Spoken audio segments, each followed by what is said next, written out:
திருச்செந்தூர் முருகன் ரகசியம். நீங்கள் எப்போதாவது கடற்கரையில் நின்று அலையோசை மட்டும் கேட்டதுண்டா? அலை சத்தத்திலோ ஒரு ரகசியம் இருக்கு. அது சாதாரண கடல் சத்தம் அல்ல, அது முருகன் கொடுக்கும் ஒரு சிக்னல். தமிழ்நாட்டில் இருக்கும் மிக சக்தி வாய்ந்த ஸ்தலங்களில் ஒன்று திருச்செந்தூர். இந்த கோவிலோட மிகப்பெரிய விசேஷம் என்னன்னா, மற்ற முருகன் கோவில் எல்லாம் மலை மேலே இருக்கும், ஆனா இந்த கோவிலோ கடற்கரையில் உள்ளது. ஏன் தெரியுமா? அதற்கு பின்னால் ஒரு பெரிய ரகசியம் இருக்கு. பழங்காலத்தில் ஒரு அசுரன் ஒருவன் இருந்தான். அவன் பேரோ சூரபத்மன். மிக பெரிய சக்தி வாய்ந்தவன். தேவர்களையே கஷ்டப்படுத்த ஆரம்பித்தான். யாராலும் அவனை வெல்ல முடியவில்லை. அப்பொழுது எல்லா தேவர்களும் ஒரே நம்பிக்கையுடன் முருகனை நாடினர். அங்கு முருகனோ போருக்கு தயாரானார். ஆனா அந்த போரோ சாதாரண போர் அல்ல, நல்லதற்கும் கெட்டதற்கும் நடைபெற்ற போர். அப்போரோ மனிதர்களின் உள்ளத்தில் நடக்கின்ற போர். முருகன் எங்கு சென்று அசுரனை எதிர்கொண்டார் தெரியுமா? அதே திருச்செந்தூர் கடற்கரையில் தான். அங்குதான் அந்த மகா யுத்தம் நடந்தது. பல நாட்களாய் போரும் தொடர்ந்தது. ஆனால் சூரபத்மனோ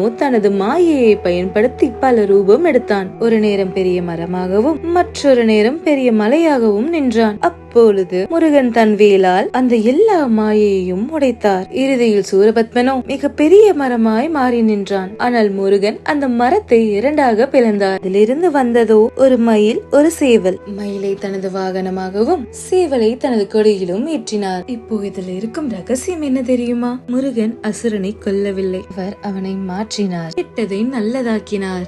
அதனால்தான் திருச்செந்தூர் சாதாரண கோவில் அல்ல, அது ஒரு மாற்றத்திற்கான இடம். இன்னொரு பெரிய ரகசியம், நீங்க அந்த கோவிலுக்கு போனா கவனிச்சிருப்பீங்க, கடல் அலைகள் கோவிலை தொடும், ஆனால் குறிப்பிட்ட இடத்திற்கு மேல் வராது. ஏன்னு தெரியுமா? பழமையான நம்பிக்கையின்படி முருகன் கடலுக்கு ஒரு கட்டளை இட்டார், இந்த இடத்தை தாண்டாதே என்பதே அவரின் கட்டளை. அதனால்தான் அலைகள் மரியாதையுடன் கோவிலை வணங்கி திரும்பிவிடும். இது ஒரு ஸ்டோரி மாதிரி தெரியும், ஆனா நீங்க அந்த இடத்துக்கு போனா ஒரு எனர்ஜி ஃபீல் பண்ணுவீங்க. இப்போ ஒரு முக்கியமான ரகசியம், திருச்செந்தூர் முருகன் உங்க வாழ்க்கையில என்ன பண்ணுவார் தெரியுமா? உங்க மனசுல இருக்க கெட்ட எண்ணங்கள், பயம், கன்ஃபியூஷன், நெகட்டிவிட்டி, இவை எல்லாமே அந்த சூரபத்மன் மாதிரி உங்க உள்ளத்துல மறைஞ்சிருக்கும். நீங்க முருகனை உண்மையாக நேசிச்சா அவர் அந்த எல்லா கெட்டதையும் வேலால் குத்தி உடைப்பார். அதனால்தான் திருச்செந்தூர்ல ஒரு மந்திரம் ரொம்ப பவர்ஃபுல்லா இருக்கு. ஓம் சரவணபவா என்ற மந்திரத்தை சொல்லுங்க. உங்க மனசு அமைதியாகவும் உங்கள் வாழ்க்கை தெளிவாகவும் மாறும். நீங்க உங்க வாழ்க்கையில ஏதாவது ப்ராப்ளம்ஸ் ஃபேஸ் பண்றீங்கன்னா ஒரு முறையாச்சும் திருச்செந்தூர் முருகனை மனசுல நினைச்சுக்கோங்க.